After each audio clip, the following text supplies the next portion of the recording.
ఉన్నాయండి. ఇది పూర్తిగా వినండి. విని మీకు ఏమనిపిస్తుందో కామెంట్ చేయండి. మనిషిగా పుట్టావు, మనిషిగా బతుకు, హిందూ ఏంది, ముస్లిం ఏంది, ఎవడో ఏదో చెప్పేదేంది, చెప్తే నువ్వు వినేది ఏంది, నీకంటూ ఆలోచనలుండి ఎవడో చెప్తే చేసేదేంది. మతం మురుగులో మరిగే యువత, ఐక్యత స్వచ్ఛత నేర్చుకో, దేశానికి నీ అవసరం ఉంది, యువత నిద్దుర మేలుకో. విద్యావంతులు శాస్త్రవేత్తలు పరాయి దేశం బానిసలు, దేశము నుండే నవయువ జ్వాలలు మతాల పార్టీల బానిసలు, రానివ్వరు ఎలాంటి మార్పులు నా దేశంలోని నాయకులు. మతాలు దేవుళ్ళు వాడుకునే రాజకీయాలు మాకొద్దు, మసీదు గుడులకు పరిమితమయ్యే ప్రభుత్వాలు మాకసలొద్దు.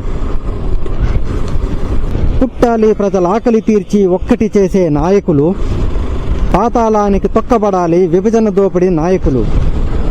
ప్రశ్నిస్తేనే విప్లవమైతే విప్లవ జ్యోతిని నేనవుతా, అన్యాయాన్ని భస్మం చేసే అగ్ని జ్వాలని నేనవుతా. నవయువ శక్తుల ఆశయాలకు ప్రాధాన్యతనివ్వని దేశాలు త్వరలోనే ఆ దేశ ప్రజలకు ఉరితాడై యమపాసాలు. ఒప్పులు చేసిన తప్పులు చేసిన భజనలు చేసే ప్రచరణలు, మీరంతా దేశానికి పట్టిన కీటక చీడ పురుగులు. గాలి ఒకటే, నీరు ఒకటే, చస్తే కలిసే మట్టి ఒకటే, మనిషికి పుట్టి మనిషిగా బతికే మనుషులందరూ ఒక్కటే.